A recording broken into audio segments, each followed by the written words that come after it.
Le gouvernement burkinabé s'est investi depuis là à hauteur de 600 milliards de francs CFA en équipement militaire pour protéger le pays contre le terrorisme. Incroyable. Bravo. On doit dire bravo parce que 600 milliards de francs CFA, c'est à peu près 1 milliard de dollars d'investissement calibré simplement autour du militaire, autour de l'armée, autour de la défense et la sécurité, la technologie. Le président burkinabé a acquis plusieurs camions de guerre, plusieurs machines de guerre, plusieurs éléments de sécurité, de technologie avancée, poussés dans l'objectif de protéger son pays contre les attaques terroristes. Nous savons que ce pays, depuis très longtemps, a été criblé par le terrorisme, un terrorisme qui a commencé après la mort de Kadhafi. Avant, ça n'existait pas. Qui a poussé la mort de Kadhafi, on connaît. C'est l'OTAN, principalement les Américains et Sarkozy. Dans quel objectif? Kadhafi était beaucoup trop parfait pour un président africain. Il était beaucoup trop fort, virulent dans ses paroles. Il voulait influencer les Africains à adopter une mentalité libre, à faire usage, surtout du dinar, une monnaie représentée par l'or, qui aurait complètement asphyxié, si pas crucifié le dollar. Alors il était important de montrer au monde qu'il y a un seul système qui fonctionne, et c'est la démocratie. La Libye n'était pas un pays démocrate. Alors, le président Ibrahim Traoré, hérité d'une guerre qu'il n'a clairement pas créée, une guerre qui a existé suite à ce qu'ils ont fait à Kadhafi. Maintenant, 600 milliards de francs CFA d'investissement sur le plan militaire pour aider le peuple burkinabé à combattre le terrorisme. Au départ, comme généralement ça se fait, les pays africains vont vers des institutions internationales, espérant recevoir de l'argent pour acheter des armes. Certains vont chez World Bank, Banque mondiale, FMI, tout ça. Mais avec un président comme Ibrahim Traoré, qui veut d'abord favoriser la population, World Bank ne sera pas ouvert.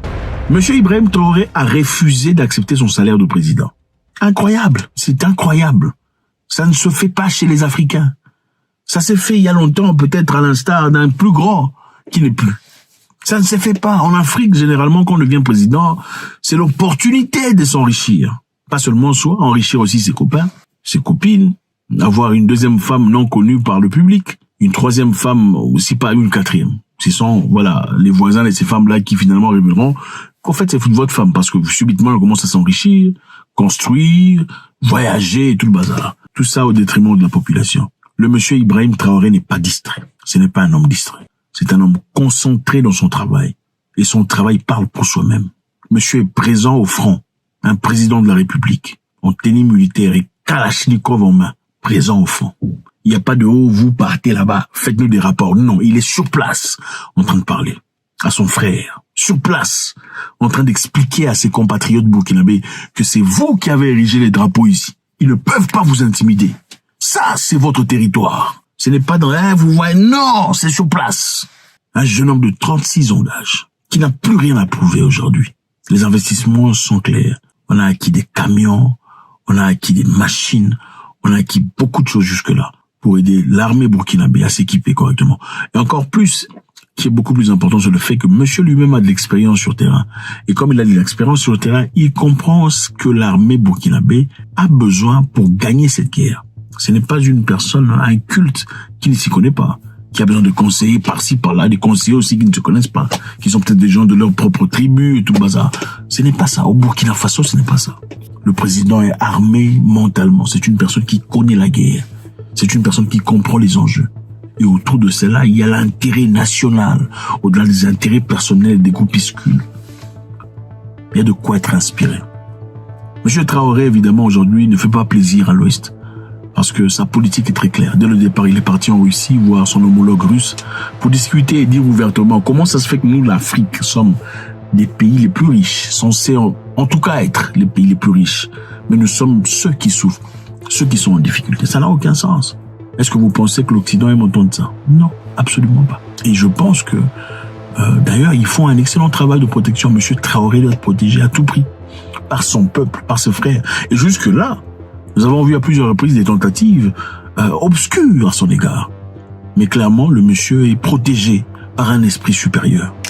Ibrahim Traoré, 36 ans d'âge, dédié à l'amélioration de son pays, par l'enrichissement personnel, pas dans l'objectif de s'acheter des grosses voitures, des villas, tout ça. Je pense qu'il arrive à un niveau de maturité dans la vie où ces choses n'ont plus son importance. Quand on n'a pas encore atteint ce niveau-là, on est encore un gamin, mentalement, émotionnellement et même politiquement. Une personne mentalement, émotionnellement grandie n'a pas besoin de 7 voitures, 15 maisons. Non, parce qu'on ne peut que vivre, dormir dans une seule maison à la fois. Et pendant ce temps, on s'occupe de la population, on s'assure qu'ils ont des hôpitaux, on s'assure qu'il y a un marché qui fonctionne, on s'assure que les salaires sont adéquats, on s'assure que la vie est bonne pour tout le monde. Et Ibrahim Traoré est le modèle jusque-là que nous voyons et beaucoup de personnes apprécient. Et certainement beaucoup d'Africains suivront avec le temps.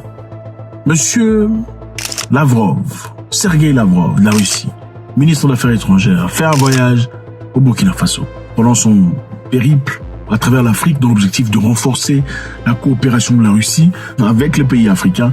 Monsieur Lavrov a fait un arrêt au Burkina Faso. Il a rencontré son homologue et ont discuté sur leur coopération. L'objectif était très clair. Renforcer la coopération entre le Burkina Faso et la Russie. Une coopération qui était très fructueuse jusque-là. Très avantageuse des deux côtés. C'est cette coopération dont l'Afrique a besoin aujourd'hui. Et aussi, il a signalé que leur coopération est en train de grandir encore une fois de plus. Leur coopération sur le plan militaire, M. Lavrov a dit, est une coopération grandissante. Et aussi, ils ont évoqué le fait que la Russie devrait avoir son ambassade ouverte à Ouagadougou et aussi son ambassadeur installé de manière permanente. Je pense que c'est dans cette direction qu'on veut partir.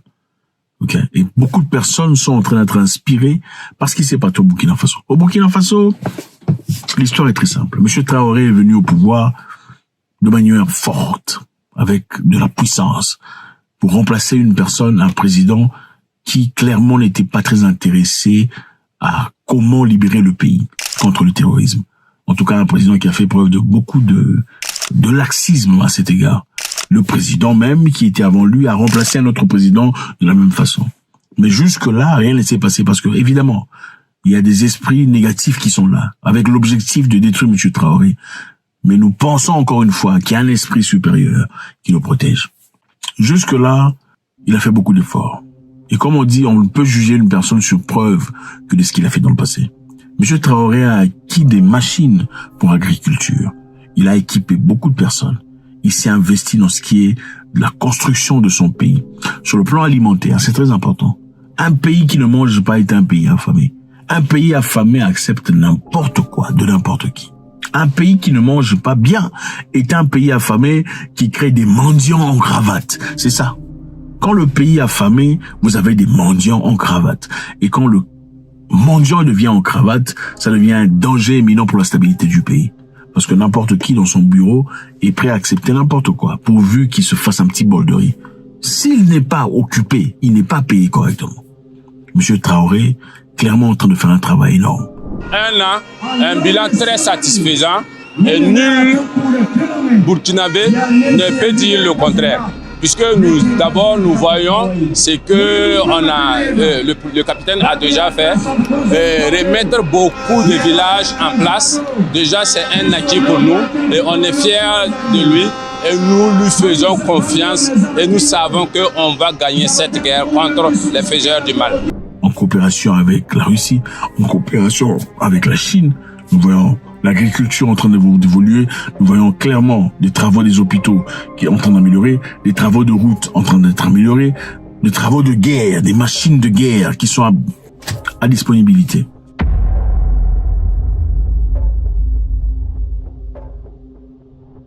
Maintenant, je veux savoir, qu'est-ce que vous en pensez? Est-ce que vous pensez qu'on prépare un coup contre M. Traoré? Encore une fois de plus, ce n'est pas nouveau. Mais est-ce qu'on prépare un coup? Parce qu'évidemment, quand on essaie un coup et ça marche pas, qu'est-ce qu'on fait? Quoi qu'on fasse dans la vie, quand on fait une fois que ça marche pas, qu'est-ce qu'on fait? On essaie encore une fois. On essaie de l'améliorer, on essaie de peaufiner, on essaie de colmater les trous où il y avait des erreurs, n'est-ce pas? Et aussi, il y a des gens qui disent que les gens bien apparemment ne durent pas. En tout cas, ce n'est pas notre souhait. Notre souhait est de voir un homme aussi fort que Traoré perpétuer l'image, l'objectif, la vision de Thomas Sankara, qui est son fils, Traoré étant le fils. Donc, je veux savoir ce que vous en pensez. Le Burkina Faso est-il en train de bouger vers la bonne direction? Avec cette direction, j'ai besoin de commentaires de Burkinabé. Dites-nous ce que vous en pensez. Nous sommes peut-être de l'extérieur, nous ne comprenons pas tout à fait. Monsieur Traoré n'est peut-être pas le président qu'il prétend être. Évidemment, après les critiques que nous avons vues, quand on a divulgué le fait qu'il restera au pouvoir encore 5 ans. Faites-nous savoir, qu'est-ce que vous en pensez? Que pensez-vous vraiment de Ibrahim Traoré? Est-il ce qu'il prétend être? Ou n'est-il peut-être pas ce qu'il prétend être? Ce n'est que de l'hypocrisie. Vous êtes sur place, vous vivez au Burkina Faso. Faites-nous savoir ce que vous en pensez. Comme ça, on en discute. God bless.